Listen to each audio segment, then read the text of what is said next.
Hello बच्चों, आपका स्वागत है श्याम सर की क्लास में। बच्चों, आज हम कक्षा 12 भौतिकी अध्याय 2 का भाग फर्स्ट का है अगला टॉपिक शुरू करने वाले हैं। आपका अगला टॉपिक है वैद्युत द्विध्रुव के कारण निरक्षी स्थिति पर वैद्युत विभव। मतलब एक वैद्युत द्विध्रुव होगा, उसके निरक्षी स्थिति पर हमें वैद्युत विभव के लिए सूत्र का निगमन करना है। टॉपिक बहुत इंटरेस्टेड होने वाला है और आपके एग्जाम के भी मोस्ट इंपॉर्टेंट है, इसीलिए सभी बच्चे जुड़ जाएं। और जो बच्चे चैनल पे नए हैं, श्याम सर की क्लास को लाइक करें, सब्सक्राइब करें, ज्यादा से ज्यादा दोस्तों के पास शेयर करें।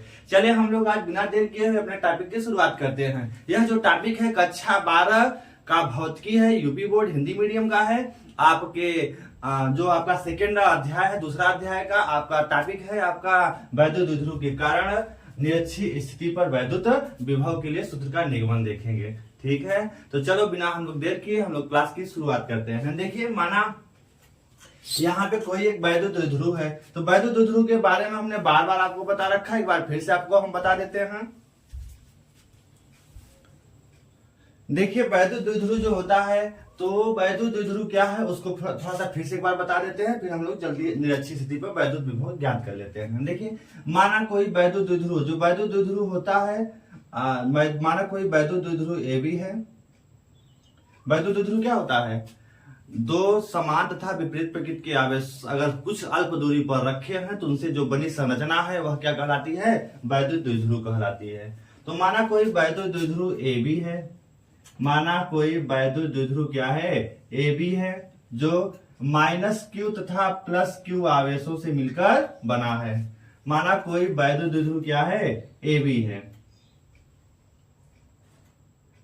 माना कोई वैद्युत द्विध्रुव ए बी है जो -q तथा +q आवेशों से मिलकर बना है, जिसके बीच की अल्प दूरी 2l है। जिसके बीच की अल्प दूरी क्या है? 2l है। माना वैद्युत द्विध्रुव के मध्य बिंदु O से इसके निरक्षी स्थिति पर r दूरी पर, इसके निरक्षी स्थिति पर r दूरी पर, कितनी दूरी पर?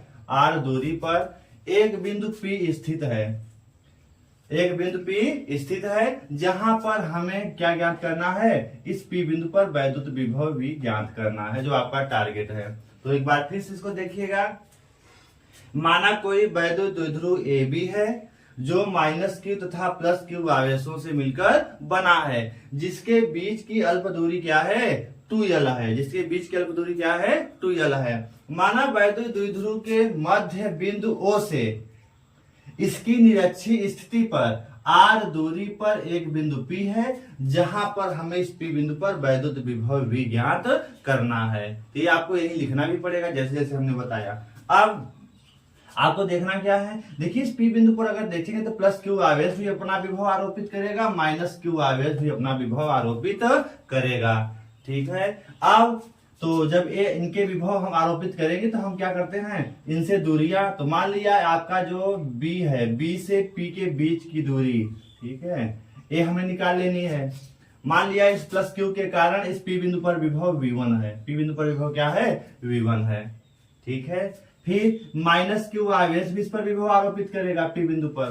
तो माना -q आवेश के कारण P बिंदु पर विभव क्या है? V2 है।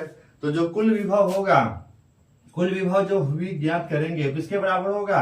V1 + V2 के बराबर होगा। लेकिन यह जो -q आवेश के कारण जो विभव V2 आपने माना है, तो उसमें क्या था? उसका विभव माइनस में आएगा, तो आपका -V2 हो जाएगा। मतलब इसका मान माइनस में रहेगा क्योंकि -q आवेश है। तो आपका V बिंदु पर विभव आसानी से, हम P बिंदु पर विभव आसानी से V ज्ञात कर सकते हैं। चलें, तो उसके लिए हम लोग क्लास की आगाज करते हैं। देखिए, अब यहाँ पे अगर आपको V1 निकालना है तो V का फार्मूला आपने पढ़ रखा है 1/4 पाई एप्सिलॉन नॉट, Q अपन क्या होता है? R होता है। मतलब Q तो Q ही रहेगा, R जब है R का मान जो है V1 का अगर मान आपको निकालना है, और V2 के यहाँ पे क्या हो जाता है? V2 के लिए माइनस हो जाता है 1/4 पाई एप्सिलॉन नॉट, और क्या हो जाए? Q/R। लेकिन एक चीज है, यहां से दूरी, यहां से B से P के बीच की दूरी अब R नहीं है। अब जो दूरी होगी वही हमें दूरी निकालनी होगी। तो यहाँ पे दूरी क्या हो जाएगी? BP हो जाएगी। यहाँ पे दूरी क्या हो जाएगी? AP हो जाएगी। दूरी क्या हो जाएगी? AP हो जाएगी। तो मतलब हमें केवल दूरियां निकालनी है। जैसे ही दूरियां निकल गया, रख करके हम विभव आसानी से ज्ञात कर सकते हैं। तो चले हम लोग बिना देर किए हुए अब इसको आगे हल करते हैं।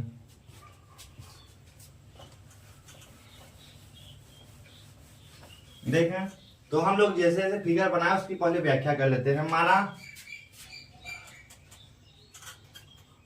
माना कोई वैद्युत द्विध्रुव AB है, वैद्युत द्विध्रुव AB है जो -q तथा +q आवेशों से मिलकर बना है, जो -q तथा +q आवेशों से मिलकर बना है, जो -q तथा +q आवेशों से मिलकर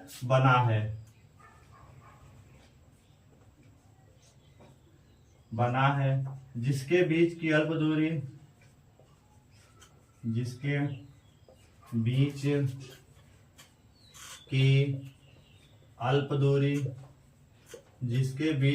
दूरी टू एल है, जिसके बीच की अल्प दूरी क्या है 2l है। ठीक है,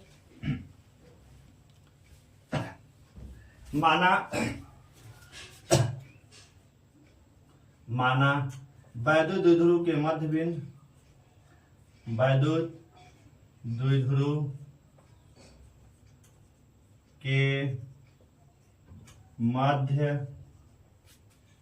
देखिए यहाँ पे वैद्युत द्विध्रुव AB है जो -q तथा +q आवेशों से मिलकर बना है, जिसके बीच की अल्प दूरी क्या है 2l है। फिर आगे माना वैद्युत द्विध्रुव के मध्य बिंदु मतलब O, मध्य बिंदु O से निरक्षीय स्थिति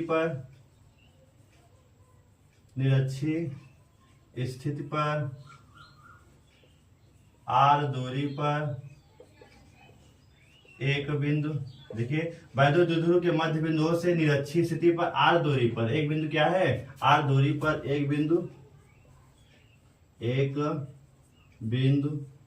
P है, जहां जिस पर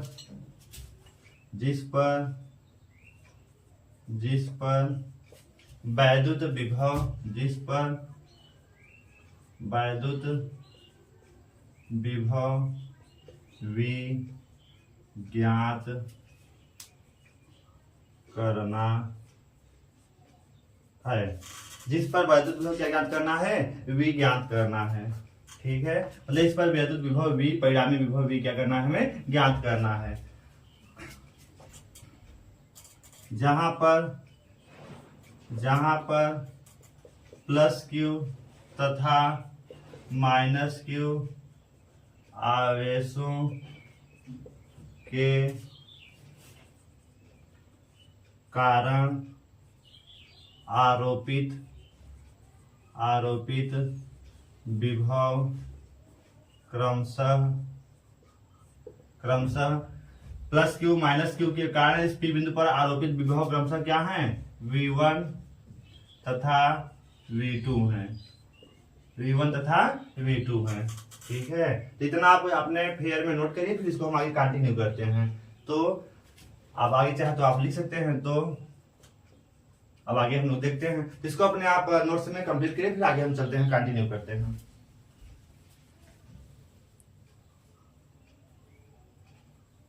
उतार लीजिए इसको, आप स्क्रीनशॉट लेकर आप लिख लीजिए, 2 मिनट का टाइम आपको दे रहे हैं।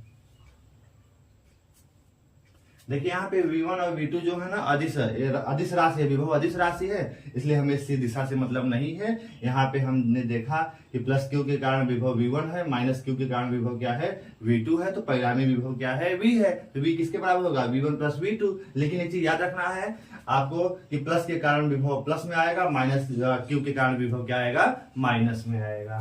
ठीक है, तो इतना आप लिख लीजिए, फिर हम आगे कंटिन्यू करते हैं। चलें,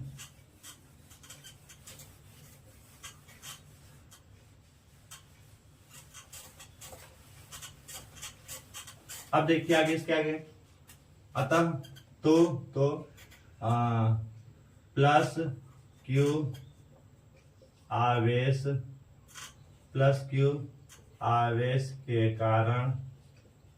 +q आवेश के कारण P बिंदु पर पी बिंदु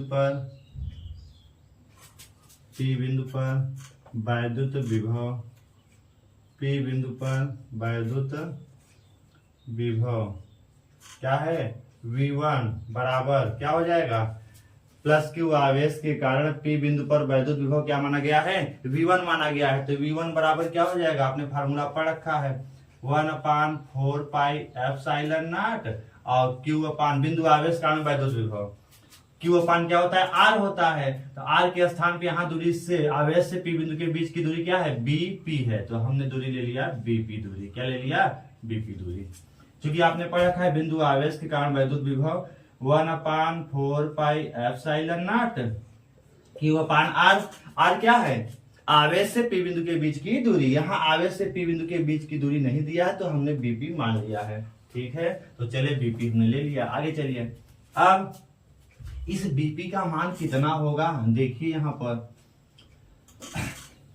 अगर हम लोग यहाँ BP का मान निकालते हैं तो क्या हो जाएगा, BP। अब यहाँ पे इसका मान निकाल लेते हैं। तो देखिए यहाँ पे अगर हम लोग देखें, अगर यह एंगल हम थीटा मान लें, ठीक है, अब ये 90 डिग्री का कोण लंब है तो 90 डिग्री पर है। तो अगर हम लोग ये देखें तो एक समकोण त्रिभुज बन गया। अगर हम लोग देखें एक तो त्रिभुज बना है आपका POB, यह क्या है, समकोण त्रिभुज है। क्या है, समकोण त्रिभुज है। ठीक है, क्या है, समकोण त्रिभुज है। तो इस समकोण त्रिभुज में अगर आप देखिए यह एक समकोण त्रिभुज है। तो समकोण त्रिभुज का अगर पाइथागोरस का प्रमेय निकालिए तो एक कर्ण आपका निकालना है। BP क्या है, यहाँ पर कर्ण है।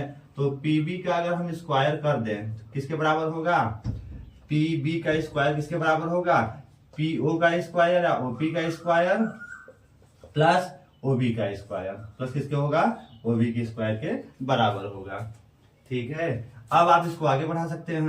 अब OP का मान क्या दिया है, R का स्क्वायर हो गया प्लस OB का मान निकाल लेते हैं। देखिए अगर ये पूरी दूरी L है तो मध्य बिंदु से 2L है तो मध्य बिंदु से कितनी हो जाएगी, L। यह भी कितनी हो जाएगी, L हो जाएगी। ठीक है, L हो जाएगी तो आप इसको सॉल्व कर सकते हैं। देखिए OB का मान कितना आ गया है, L, तो L का स्क्वायर हो गया। अब अगर PB का मान आप लेना चाहते हैं, PB का मान लेंगे तो स्क्वायर हटेगी तो इधर करनी क्या हो जाएगी, बढ़ जाएगी, R square plus L square हो जाएगा। मतलब आपके PB की दूरी कितनी आ गई, √R square plus L square. इसी तरह से आप चाहे तो AP की दूरी निकाल सकते हैं। यह भी 90 डिग्री का कोण बना रहे, थीटा है अगर, ठीक है। तो यहाँ भी आप देखिए R है, यह भी L है, तो इसका भी मान कितना हो जाएगा, √R square plus L square हो जाएगा। ठीक है, तो इस तरह से हम V1 को आगे लिख सकते हैं। तो V1 बराबर क्या हो जाएगा, 1/4 पाई एप्सिलॉन नॉट Q अपान क्या, BP का मान कितना आ गया, √R square plus L square हो गया। ठीक है, तो इतना आप याद करिए, V1 का मान है। P बिंदु पर P बिंदु पर प्लस Q आवेश के कारण जो V1 आपका विभव कार्य कर रहा था उसका मान हमने निकाल लिया।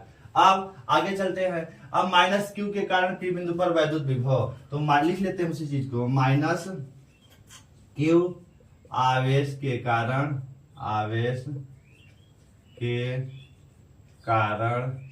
P बिंदु पर वैद्युत -Q आवेश। देखिए यहाँ पे हमने +Q आवेश के कारण P बिंदु पर विभव निकाल लिया, वैद्युत विभव। क्या माना गया था, V1 बराबर 1/4 पाई एप्सिलॉन नॉट Q अपान R होता है। R के स्थान पर आवेश से P बिंदु के बीच की दूरी क्या है, BP हमने ले लिया है। अब BP का मान हमने कैसे निकाला, यहाँ देखा हमने समकोण त्रिभुज बन गया। समकोण त्रिभुज में पाइथागोरस का प्रमेय लगा दिया गया, कर्ण पर स्क्वायर बराबर लंब पर स्क्वायर प्लस आधार पर स्क्वायर। तो OP देखिए, OP का मान क्या है, R है तो R का स्क्वायर, OB का मान हमने क्या निकाल लिया, L, तो L का स्क्वायर। स्क्वायर हटेगी इधर करनी बढ़ गई। इसी तरह से इसका भी मान सेम हो जाएगा। यह समकोण त्रिभुज है, इसकी भी लंब R है और आधार L है, तो कर्ण आपका उतना ही मिल जाएगा।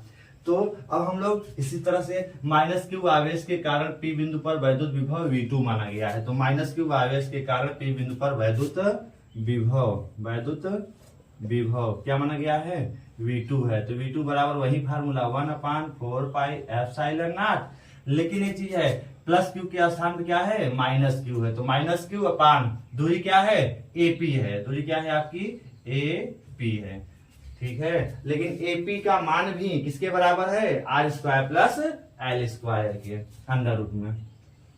तो V2 बराबर क्या हो जाएगा, माइनस को पहले उठा लाइए, -1/4 एप्सिलॉन नॉट और Q अपान एपी का मान कितना है, under root R square plus L square हो जाएगा।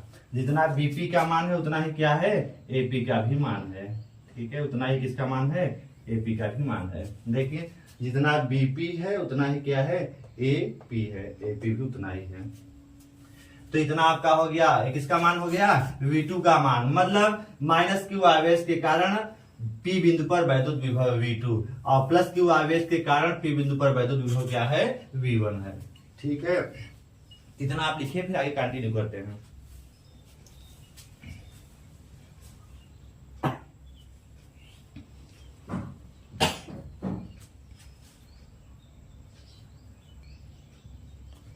चलें फिर इसको आप लिख लीजिए, फिर हम आगे कंटिन्यू करते हैं। उतार लीजिए इसको, आप इसके साथ लेकर आप लिख लीजिए, सबसे अच्छा रहेगा।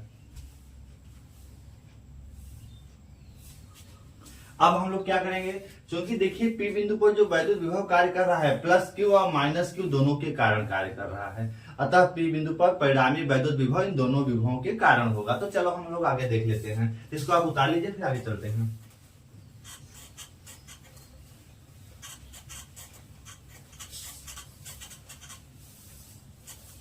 अतः P बिंदु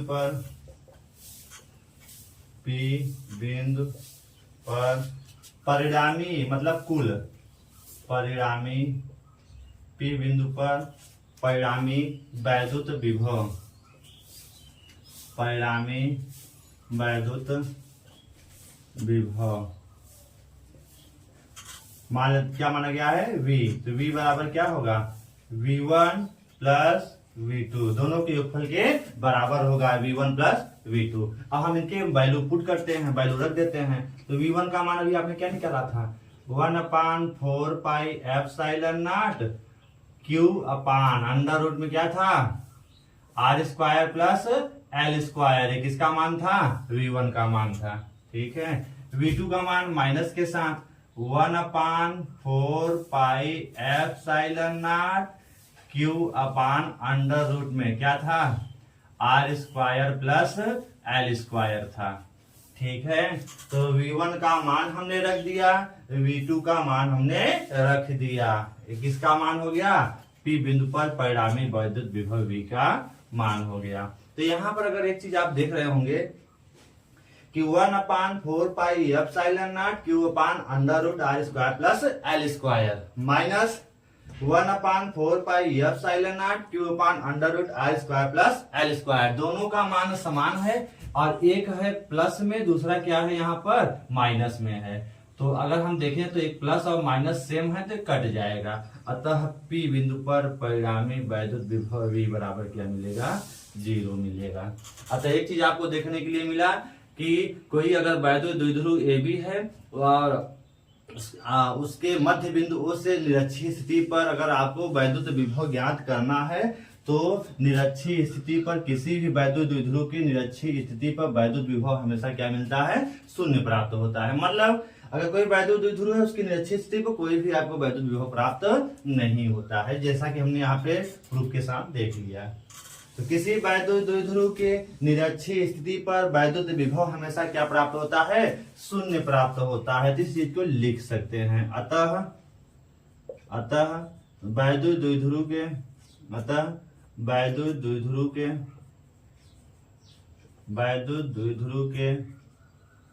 निरक्षीय स्थिति पर